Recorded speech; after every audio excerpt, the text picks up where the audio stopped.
নমস্কার বন্ধুরা, সকলকে আমার চ্যানেলে স্বাগত। পশ্চিমবঙ্গে এসআইআর অর্থাৎ স্পেশাল ইন্টেন্সিভ রিভিশনের প্রথম দফার হিয়ারিং প্রায় সমস্ত জায়গাতেই শেষ হয়ে এসেছে। এরই মাঝে ইলেকশন কমিশন থেকে দ্বিতীয় দফার হিয়ারিংয়ের লিস্ট জারি করা হয়েছে এবং এই দ্বিতীয় দফার হিয়ারিং লিস্টের সংখ্যাটা প্রথম দফার হিয়ারিংয়ের লিস্টের থেকে কয়েক গুণ বেশি এবং এই হিয়ারিং শিডিউলের মধ্যে মূলত লজিক্যাল ডিসক্রিপেন্সিতে যে সমস্ত ক্যান্ডিডেটদের নাম এসেছিল তাদের সংখ্যাটাই বেশি আছে। দ্বিতীয় দফার হিয়ারিংয়ে আপনার নাম এসেছে কি আসেনি আপনি কিভাবে জানবেন? যদি এসে থাকে তাহলে আপনাকে কোন কোন ডকুমেন্ট রেডি রাখতে হবে এবং ওখানে সাবমিট করতে হবে এবং এর পাশাপাশি কোন ধরনের ক্যান্ডিডেটরা এই হিয়ারিংয়ে প্রেজেন্ট না থাকলেও কোনো সমস্যায় পড়বে না, অর্থাৎ কাদের ক্ষেত্রে ছাড় দেওয়া হয়েছে, সকল কিছু আজকের ভিডিওতে বিস্তারিতভাবে আলোচনা করব। ভিডিওটি এসআইআর সংক্রান্ত অত্যন্ত গুরুত্বপূর্ণ, তাই প্রথম থেকে শেষ পর্যন্ত অবশ্যই ধৈর্য সহকারে দেখবেন এবং ভালো লেগে থাকলে অবশ্যই একটি লাইক করবেন এবং সকলের সঙ্গে শেয়ার করবেন।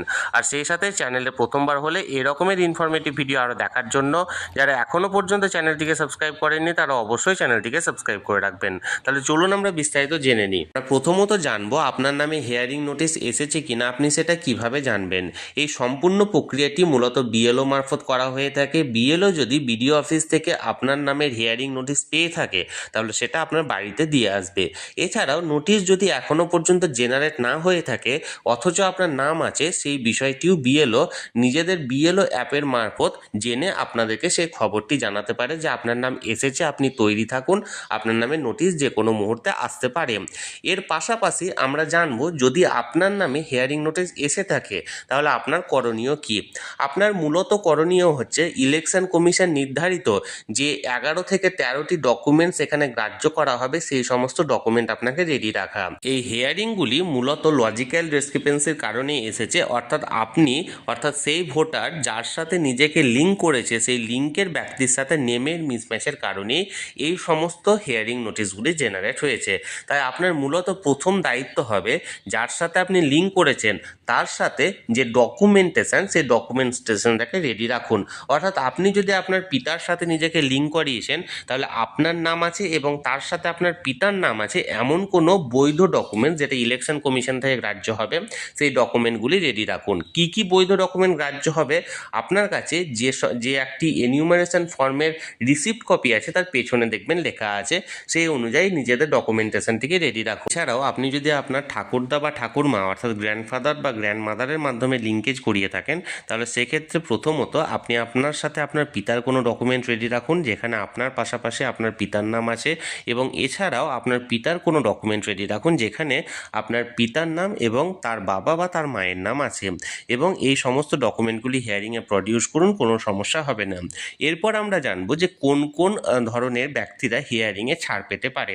দেখুন এখানে আমি একটি নোটিশ জারি করেছি। এই অর্ডারটি জারি করা হয়েছে office of the chief electoral officer West Bengal থেকে। ডেটটা দেখুন 8ই জানুয়ারি 2026 এই নোটিশটি জেনারেট করা হয়েছে। এখানে সাবজেক্টটা দেখুন exemption for personal appearance in SIR hearing for government employees, military and paramilitary personal and PSU employees. অর্থাৎ পার্সোনাল অ্যাপিয়ারিংয়ের জন্য সেই সমস্ত ক্যান্ডিডেটদেরকে ছাড় দেওয়া হবে। কাদেরকে? Government employee, military and paramilitary personal এবং পাবলিক সেক্টর আন্ডারটেকিং এমপ্লয়িদের ছাড় দেওয়া হবে। এখানে এবার দেখুন এখানে বিস্তারিত দেওয়া হয়েছে যে সমস্ত গভর্নমেন্ট এমপ্লয়ি বা মিলিটারি বা প্যারামিলিটারি পার্সোনাল বা পিএসইউ এমপ্লয়িরা পোস্টেড আউটসাইড দ্য স্টেট আর এক্সামটেড ফর অ্যাপিয়ারিং পার্সোনালি।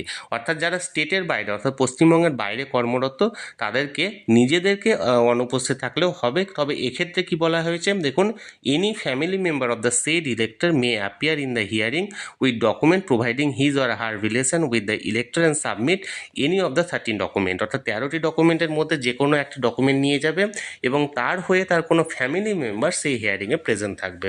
তাহলে এক্ষেত্রে ছাড় সেই সমস্ত ক্যান্ডিডেটদেরকে পার্সোনালি দেওয়া হয়েছে, কিন্তু সেক্ষেত্রেও তাদের ফ্যামিলি মেম্বারদের কাউকে এখানে প্রেজেন্ট থাকতে হবে।